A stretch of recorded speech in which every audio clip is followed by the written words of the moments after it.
দর্শক, রাজধানী আমের বাজারের পরিস্থিতি বিস্তারিত জানাতে মতিঝিল থেকে আমাদের সঙ্গে যুক্ত হচ্ছেন সহকর্মী আফরোজা লামিয়া। আফরোজা, এই মুহূর্তে বাজারে কোন কোন প্রজাতির আম উঠেছে কিংবা পাওয়া যাচ্ছে এবং আমের দরদামটা কেমন দেখতে পাচ্ছেন? ইমতিয়াজ, আছি মতিঝিলের এজিবি কলোনির একটি আমের বাজারের সামনে, আমের দোকানের সামনে রয়েছে। মূলত এখানে সারি সারি অনেকগুলো ফলের দোকান রয়েছে এবং প্রত্যেকটা ফলের দোকানেই কিন্তু সবচেয়ে বেশি যেই ফলটা আছে সেটা হচ্ছে আম, এবং প্রত্যেকটা দোকানেই বিভিন্ন জাতের আম রয়েছে। তো আমি যেই ফলের দোকানের সামনে রয়েছি সেখানে হচ্ছে আম্রপালি, ফজলি, হাড়ি ভাঙা এবং বিদেশি জাতের যেই বাড়ি ফোর বানানা এই আমগুলো রয়েছে। আমরা আসলে প্রায় সব খুচরা বাজারেই কিন্তু এখন এই আমগুলো দেখতে পারবেন যে বেশি পরিমাণে পাওয়া যাচ্ছে। সেটা হচ্ছে আম্রপালি আম। আম্রপালি আমের দামটা যদি আমি আপনাদেরকে একটু জানাতে চাই, এটা হচ্ছে আম্রপালির দাম 90 থেকে 110-এর ভেতরেই আছে। আর একটু যে আমটা এখন ধরেছি সেটা হচ্ছে ফজলি আম, বেশ বড় আকারের দেখা যাচ্ছে।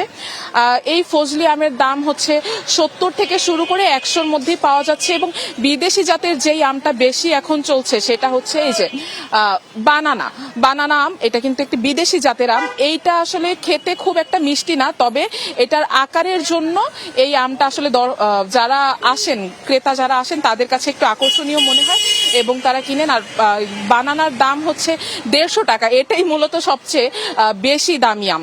এবং এইখানে যেটা রয়েছে এটা হচ্ছে হাড়ি ভাঙা আম, এবং আর আমার হাতে এখন যেটা দেখতে পাচ্ছেন এটা একটা বিদেশি জাতের আম, বাড়ি ফোর। উপরের দিকটা একটু লালচে এবং নিচের দিকে ধীরে ধীরে সবুজ পাকা হলুদ রঙের। এই বাড়ি ফোর যে আম, এইটার দামও হচ্ছে 110, 120 এবং হাড়ি ভাঙা আম 70 থেকে 100-র মধ্যেই পাওয়া যাচ্ছে। দেশি জাতের যেই আমগুলো রয়েছে সেগুলো কিন্তু বলা যায় যে 70 থেকে 110, 120 টাকার মধ্যেই পাওয়া যাচ্ছে। বেশি দাম যেই আমের বলবো সেটা হচ্ছে বানানা এবং বাড়ি ফোরের, অর্থাৎ 140, 150 টাকা কেজি করে পাওয়া যাচ্ছে। ইমতিয়াজ, ধীরে ধীরে কিন্তু আমের মৌসুম শেষ হয়ে যাচ্ছে। এখন রূপালী আমের চাহিদাটা বাজারে সবচেয়ে বেশি। ধীরে ধীরে এই আমগুলো শেষ হয়ে যাবে এবং আশ্বিনী যেই আম আছে সেটা ধীরে ধীরে বাজারে উঠতে শুরু করবে। আমরা কিন্তু বিভিন্ন আড়ত এবং রাজধানীর খুচরা বাজারগুলো ঘুরে দেখেছি, এই বিভিন্ন ধরনের নানা জাতের আম আসছে দেশের বিভিন্ন জায়গা থেকে।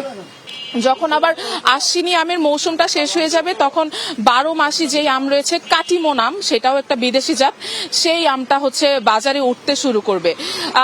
ইমতিয়াজ, এই ছিল আমের দরদাম নিয়ে বিস্তারিত তথ্য। আফরোজা, আপনাকে ধন্যবাদ। দর্শক, আমের বাজারে বিস্তারিত খবরাখবর জানাচ্ছিলেন সহকর্মী আফরোজা লামিয়া।